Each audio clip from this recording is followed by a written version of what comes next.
What is up? Welcome to the Speak Up Show by me, God-ordained, and this is episode 4. 4. Okay, so today we're just going to talk about a simple thing that people don't usually talk about, the excess baggage. And as we look unto 2000 look I mean habang papalapit tayo sa 2020, meron tayong mga bagay na hindi pa na wawala sa ating buhay na kailangan natin alisin. And today I'm just going to tell you a story about me sa airport. I was in airport sa Cebu going home papuntang Clark. Alam niyo naman sa airport sobrang nung kasing sa Clark, kapag meron kasing weight limit ang mga yan, and when you enter an airport is may choice ka before booking kung meron kang baggage or wala. Ako, isa naman akong alam mo na ako masyadong gamit, so I decided to not avail or not get the baggage kasi parang hand carry lang ako. And then from Cebu, yun nga, kaso medyo marami ako dinadala that time. And I was actually expecting na hindi na siya titimbangin kasi nung sa Clark ako, hindi ako napansin. And pinadaan lang ako, though alam ko na mabigat yung dala ko kasi nga yung bag ko pa lang was like 2 kilograms already. And yun, nung Clark, so nagbook ako ng flight sa Cebu nun, Cebu to Clark, na walang baggage. Kasi para naman kasi hindi naman i-check kung mukha ka namang hindi masyadong maraming dinadala. So yun, I was entering the airport, and then what do you call that? Kasi yun, binigay ko na yung ticket ko, and then I was assuming na hindi na ako titimbangin kasi nagpapanggap ako na walang dinadala pero sobrang dami kong dinadala. Ganun siya, like hand carry lang siya. I mean, backpack lang ako, and then I was just carrying a little luggage na sobrang bigat nun. Pero pinakita ko sa kanila na hindi siya mabigat. So I was walking, I was there, and they began to say, "Oh, sir, tibangin po natin yung mga bags mo." And then tinimbang nila, and then ayun, sobra sa weight limit nila, and I had to pay a huge amount of 900 pesos. So ang hassle, diba? So there are times na yun, hindi tayo ready with the packages, or hindi naman dapat talaga dinadala yung mga bagay na dinadala natin, but we have the opportunity to prepare. And ayun, mas nagkaging kampante tayo na just go with it na lang kahit alam mo na mabigat na pala ng dinadala mo. And usually some people do sa mga airport is they let go of things kasi wala silang pambayad. Like, buti na lang may pambayad ako that time. And yun, I had to pay 900 pesos for my baggage. And yung mga iba naman, some people, para wala na silang baggage, is tinatapon nila yung mga gamit nila sa loob. They let go of things kasi extra expense pa eh. Yung mga unnecessary things, tinatapon nila. So, ayun. Now, we are on the close exit of 2019 and to a chapter of 2020. And the interesting part about this is we can have the decision today on what we're going to do before we enter 2020. So think of this, that 2020 is our promised land that the Lord is preparing us to be. So yun. So if you read Exodus 13 verse 17, this is the story when the Israelites are about to exit Egypt. Parang i-deliver na sila out of Egypt. And ginamit niya si Moses punta mo yung mga fellow Israelites mo and I will deliver them from slavery, because the Israelites back then were enslaved by the Egyptians, and they were like in bondage na ulit-ulit na lang year after year. they are being a slave. They're doing things for the Egyptians. Ganun siya. And yun, so these people are in a very repetitive and doing the same thing over and over na nagpo-produce ng walang fruit. And then, yun, on that season, God does something specific. He gave them a promise na sinasabi niya na He's not just going to take you out. Di lang kayo i-deliver sa bondage na yun, dun sa being a slave. But, I'm going to take you into a land that is filled, or that is land flowing with milk and honey. Or to, in layman's term, in a land na you can experience more than enough. And the land with provision. So, ayun. And a typical would want to go straight out of bondage, right? Now, we can just, simply get out of bondage. And punta na lang tayo dun sa pinromise ni Lord na parang ganun na lang kasimple. But on this story, the Israelites had to go through a wilderness detour. Kung makikita mo yung title na sa Exodus 13 is sa wilderness sila. Parang inallow ni Lord na pumunta sa wilderness. So sabi, when Pharaoh finally let the people go, when they finally came out of bondage, they finally got loose from the situation that had been holding them back. And then God did not lead them along the main road that runs through the Philistine territory. Bakit? Kahit na merong madaling way. Kasi, yun nga most of us people wanted the easiest way out. Am I right? And then, but the Lord wants us to go into our route or into a parang daan na mas beneficial sa atin. Even though merong shortest route, but the Lord wants us to be ready for the promised land. So yun. So if the people in Exodus 13 verse 18, sabi dito, if the people are faced with a battle, they might change their minds and return back to their what? They're returning back to their bondage. And if I take them to short route and they are not prepared, they'll go back to the bondage. Diba? I allowed to them to be delivered from. So, I have to take them to the wilderness. Sabi ni Lord, kailangan ko silang balik sa wilderness. No, what I mean, sabi ni Lord is that I need to take them back into a wilderness season. To be able to, parang yun nga, ma-build sa kanila. To build in them on was just hindi lang makita yung promised land, but to actually inhabit, to live, to prosper in that promised land that the Lord is giving them. Kasi if kung di ka ready and then you're in the promised land, na parang they just gave it to you like a piece of cake, it's parang you will take it lightly, like a normal, typical person would know na ganun ang gagawin. So, what am I trying to say here? So, number one, there's an opportunity given. So, here, we can see that there's an opportunity given. So, they got out of 2019, for in short, or they got out of the slavery. And God provided an opportunity for them to exit from that bondage, because He wants to take them into a season of purity, so they can be able to possess that promised land. Do you see where I'm going? So God made them able to escape actually an impossible situation. You can see that they've been slaves for how many years? That's the story of the Israelites during the Moses time. They've been slaves for how many years? And that is an impossible situation to be delivered from. Kahit lumaban sila, they are still slaves. So, God said, siguro nakita ni Lord that time, then God said, I'm not going to let my children na nandun lang sila and be in bondage and maging slave na lang sila. I'm going to make an opportunity, a miracle opportunity exit, na sobrang milagro na only Him gets the glory. And then they got the exit.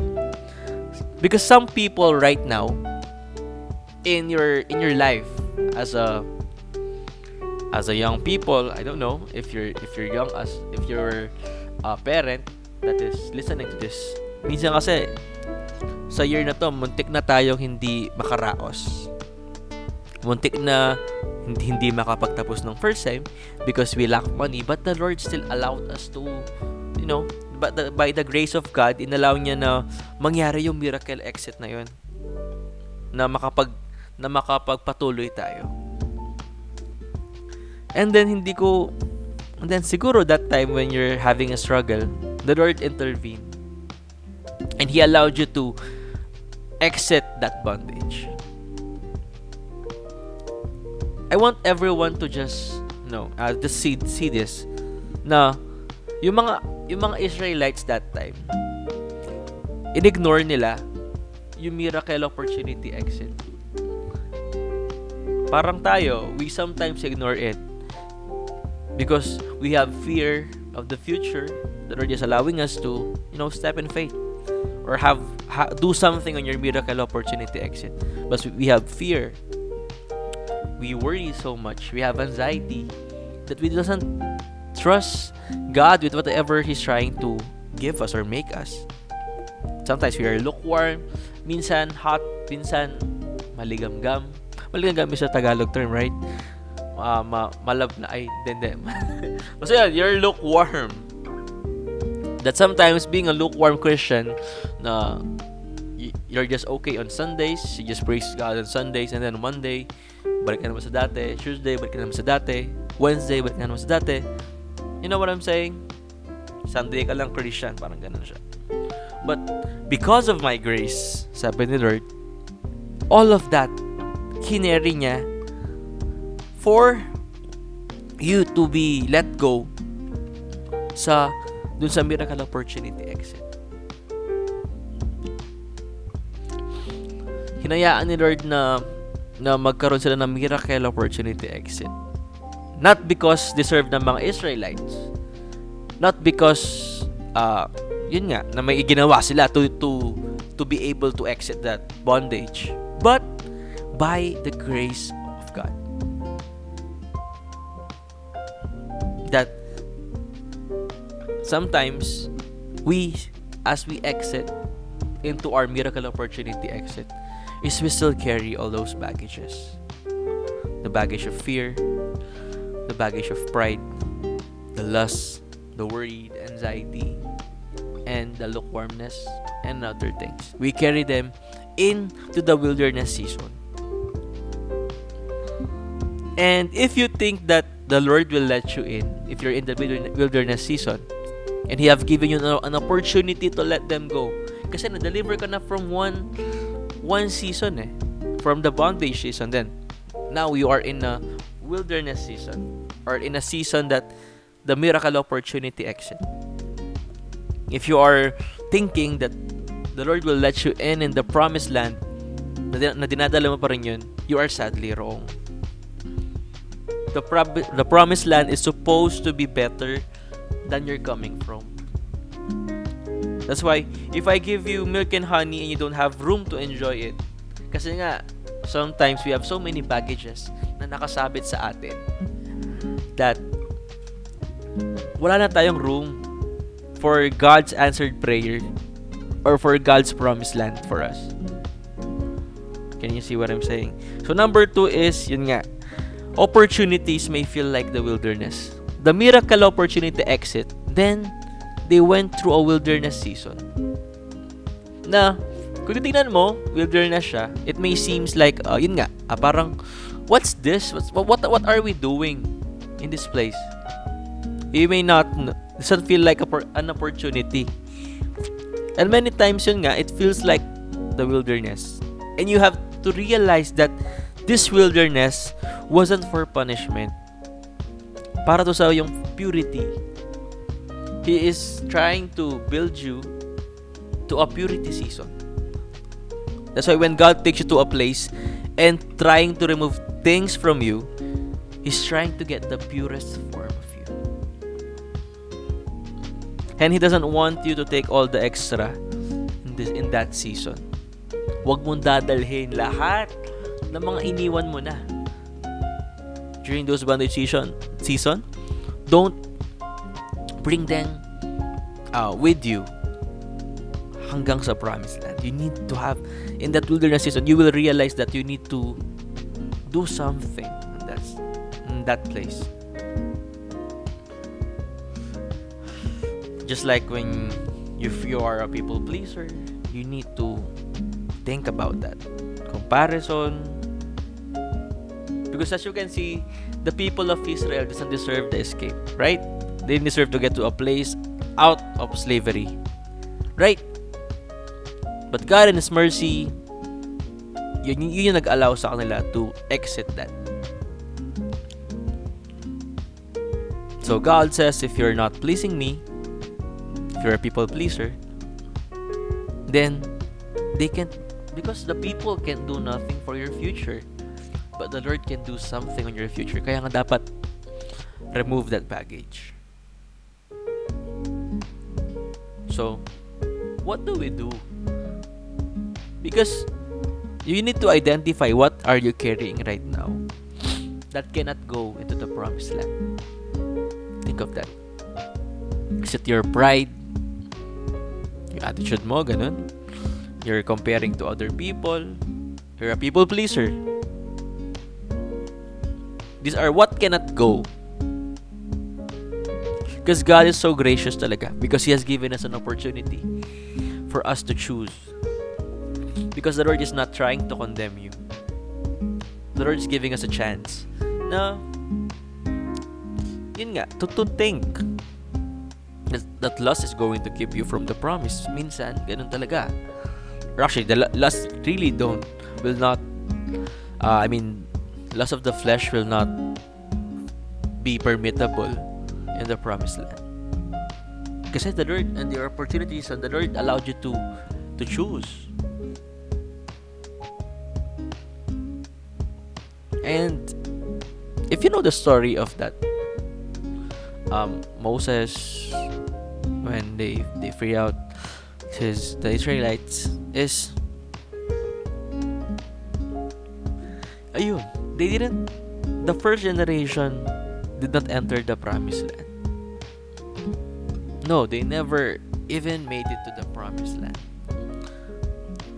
Hindi dahil pinilitan ni Lord yung promise niya. Kasi si Lord, inuulit-ulit niya yung promise niya. Inuulit-ulit niya sa kanila na, I promise you to, yun nga, filled with. But sometimes we're asking na, Lord, bakit mo ginawa to? Bakit? Nasaan na yung promise mo? You've told me, diba? You've told me na magkakaroon ako ng sasakyan at age ganito. Na, Lord, you've been saying to me. But the Lord is sitting on the other side in the promised land. And you are in your wilderness season still carrying all those packages. That if we enter the promised land, is the Lord will not allow you to still bring that bondages or that baggage.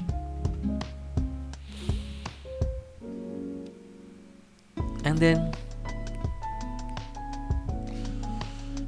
because kaya nga hindi nakapunta sa promised land yung mga first generation, because they were like, they're on the season na they're like complaining, they were rebellious, and sobrang frustrated nila, sobrang worried nila.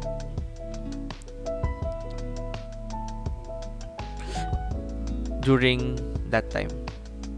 And then God did a miracle, opportunity exit, and they get into a place, a wilderness season, yun nga opportunity to let them think, to have a free will, to know kung ano nila let go nila. And sadly, they were still the same. They were still doing that. They were complaining again and again. They were having rebellious thoughts. They were frustrated. They were worried. They were still the same. You may say that this is my year. sabihin mo, Lord, 2020 is my year. But you're doing the same thing last year. And you are expecting that God will bless you in a different way. Doing the same thing over and over again. And you're expecting for a different result. And hindi pwede yun. That can't be. And if you're saying to God that, Lord, if you want me to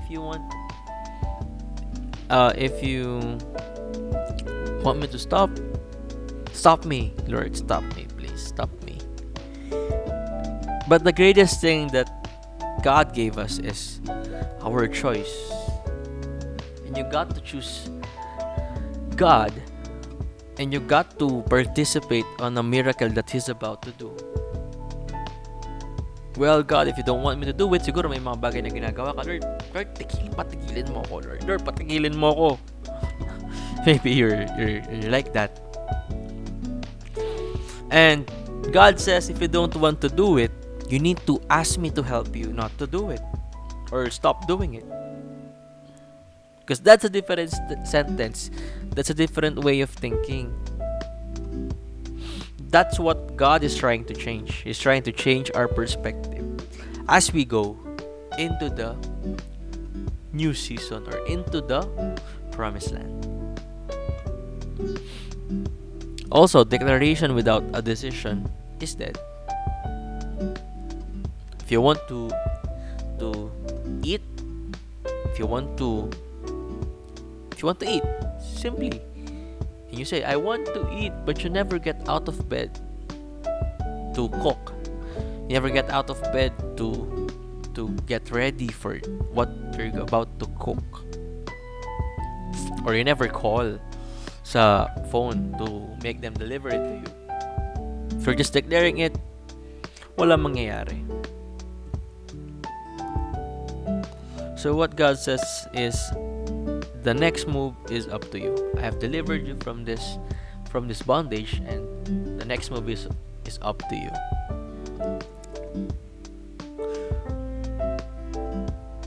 And then the last one is let it go. What do we need to let go? Sometimes we can see the promised land, and when we get there, yung access denied because what? There are new requirements at this promised land that you need to surrender everything that you've been carrying.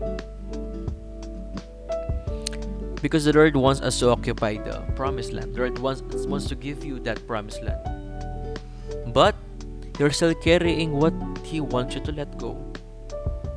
And right now, I'm encouraging you to let go before this year ends, so that we can start a brand new season, or we can have our promised land. We are ready for our promised land this 2020. And as time goes by, please be ready and to have surrender hands and not carrying all those packages. Kasi sometimes these are the ones delaying us for the promised land. And let me end in Hebrews 12 verse 1. Therefore, since we are surrounded by such a huge crowd of witnesses to the life of faith, let us strip off every weight that slows us down. Lahat ng mga weight na nagpapabagal sa atin. But wait, especially the sin that so easily trips us up. So there are also sins that you need to give up for us to have that promised land the Lord has for us. Because that's what we really need in this season. And I hope you find time to reevaluate before this year ends, or do something about it before this year ends. Kasi I don't want people to just be the same over and over again, to just, Tapos magsisisi sila kasi they've done nothing for them. But the Lord is trying to change us. The Lord had given us an opportunity, and your choice is the only thing that is parang binablock papuntang promised land. And I hope yan, we've become more spiritual right now, but that is the reality. That is what we need. Sa ngayon 2019, before this year ends, please deal with it. Para sa next season is the Lord will give us the promised land. Don't be just like those first generation Israelites na hindi man lang nakita or hindi man nila naranasan makapunta doon. They didn't even taste the promised land. And right now you have heard this, and I encourage you to really evaluate yourself on what needs to let go, what baggage that need to let go. So that's it for today. Thank you for listening to this podcast. Medyo naging seryoso tayo, but it's okay. Another learnings, another teachings for this day. And I hope that you've learned a lot. Because, yun nga. So thank you for listening. Thank you for watching. If you're in YouTube, thank you for watching then. I hope you have a wonderful time. And I hope na you listen to another podcast. And for our next episode, I will be ready again. Wow, di ka ready? Joke lang. So yan, I hope to have more guests in this podcast. Kasi mas maganda talaga to actually have a interaction with other people, with sharing their insights on life. And if you're struggling, if you want comfort, come to Jesus. He will comfort you. He will give you peace. He will give you rest. And yun lang. This is Speak Up Show. Goodbye. Bye-bye. Thank you. God bless.